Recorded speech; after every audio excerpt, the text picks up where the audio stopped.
Let's start with the official version, the one written in crisp, clean military jargon. On March 16, 1968, the U.S. Army reported a stunning victory in Quang Ngai Province, Vietnam. Soldiers from Charlie Company, 1st Battalion, 20th Infantry engaged a heavily fortified Viet Cong battalion. The after-action report was glowing. 128 enemy combatants killed, 3 weapons captured. American casualties? Negligible. A clean, efficient, professional operation. The kind of thing that gets you a pat on the back and a nice mention in the division newsletter. It was a story so neat, so tidy, so perfectly aligned with the winning hearts and minds strategy that it just had to be true. Except, of course, for every single meaningful detail. Charlie Company wasn't exactly having a great tour. They'd suffered casualties from booby traps and snipers, a frustrating, invisible kind of warfare. Morale was low, and a thirst for payback was high. Their commander, Captain Ernest Medina, told them the village they were about to enter, My Lai 4, was a hotbed for the 48th Viet Cong Battalion. He told them the civilians would all be at the market by 7 a.m., so anyone left was either a Viet Cong sympathizer or an active combatant. The orders given by their platoon leader, a rather unremarkable lieutenant named William Calley, were simple: destroy the enemy. The definition of enemy had, shall we say, become dangerously flexible. This was not a plan for a battle, it was a permission slip for a rampage. So, at 7:30 a.m., Charlie Company rolled into My Lai. They were expecting a firefight. What they found were villagers cooking breakfast. Old men, women, children, and babies. There was no 48th Viet Cong Battalion. There wasn't a single enemy soldier in sight. Not one shot was fired at the incoming Americans. This is the point in the story where a rational person might radio back to HQ and say, Command, intel might be a little off today? Instead, over the next 4 hours, Charlie Company murdered somewhere between 347 and 504 unarmed civilians. They were shot in their homes, in ditches, as they begged for their lives. It wasn't a battle. It wasn't even a military action. It was just methodical, brutal slaughter. While all this was happening on the ground, a 24-year-old warrant officer named Hugh Thompson Jr. was watching from his observation helicopter. He was supposed to be drawing enemy fire, but all he saw was American soldiers firing on civilians. After seeing a group of unarmed women and children huddled in a bunker about to be killed, he did something unprecedented. He landed his helicopter directly between them and Calley's men. He ordered his door gunner to open fire on the Americans if they tried to harm the villagers. Let that sink in. An American pilot had to threaten to kill other American soldiers to stop them from murdering children. Thompson then flew several survivors to safety. He was the only one that day who remembered what his uniform was supposed to stand for. When Hugh Thompson landed and furiously reported what he'd seen, the cover-up machine immediately whirred to life. The brigade commander, Colonel Orrin Henderson, was sent to investigate.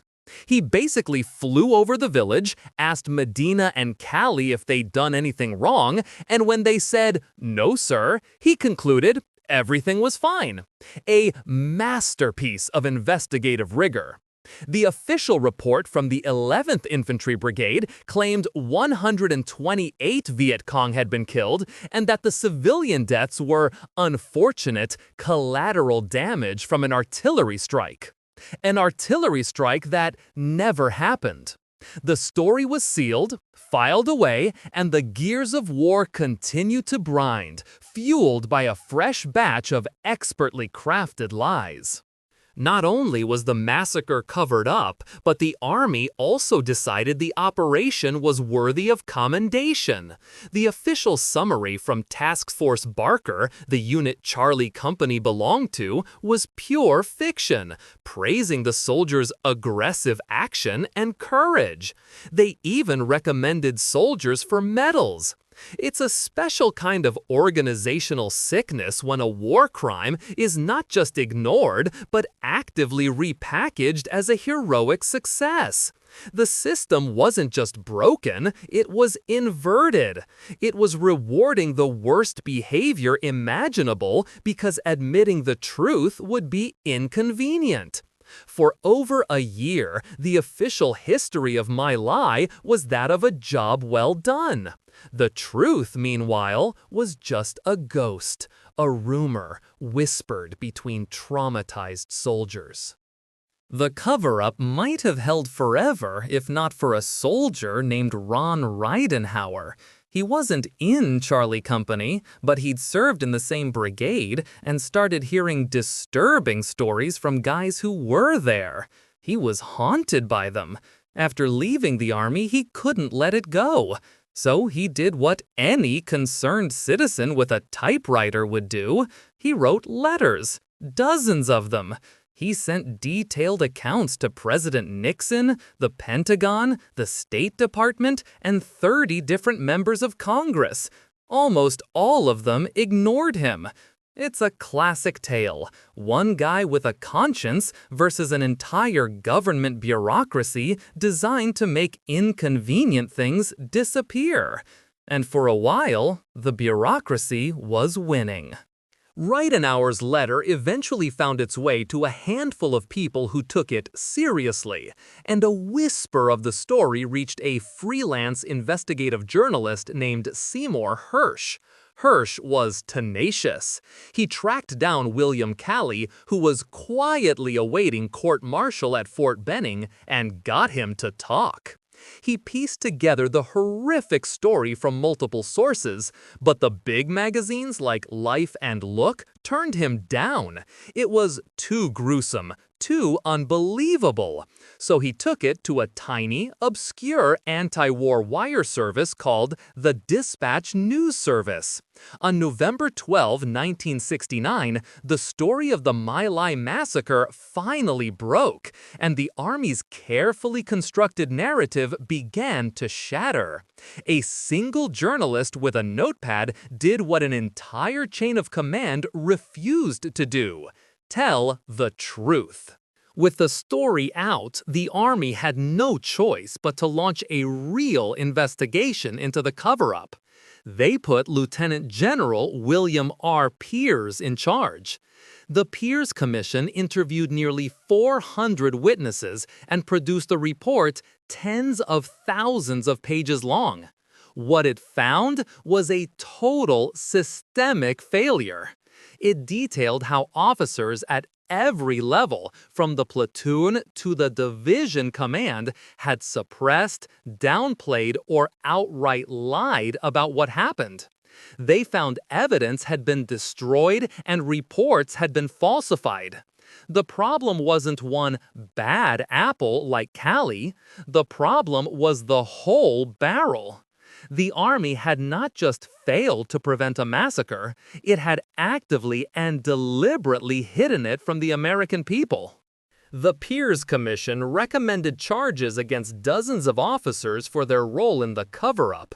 What happened next was predictable. Most charges were dropped. Of the 26 men initially charged with crimes related to My Lai, only one was convicted: Lieutenant William Calley. He was found guilty of the premeditated murder of 22 people and sentenced to life in prison. This prompted a massive public outcry. in his favor. Free Cali became a rallying cry. President Nixon intervened, and Cali's sentence was reduced. He ended up serving just 3.5 years under house arrest in his comfortable apartment at Fort Benning. Apparently, massacring a village gets you roughly the same punishment as a moderately serious tax violation. My Lai became a dark symbol of the entire Vietnam War. It shattered the illusion that American soldiers were always the good guys and forced a painful national conversation. For their heroism, Hugh Thompson and his crew were initially shunned. It took 30 years for the Army to finally award them the Soldier's Medal for bravery. The cover-up is a masterclass in how institutions protect themselves. It shows how the fear of bad publicity can be a more powerful motivator than justice, and how easy it is for ordinary people to follow illegal orders and then lie about it. The system worked exactly as designed. It deflected, it obscured, and it minimized until the problem became someone else's, decades later. If you enjoyed this video, please like, comment, and subscribe to our channel for more historical insights. Thanks for watching, nerds!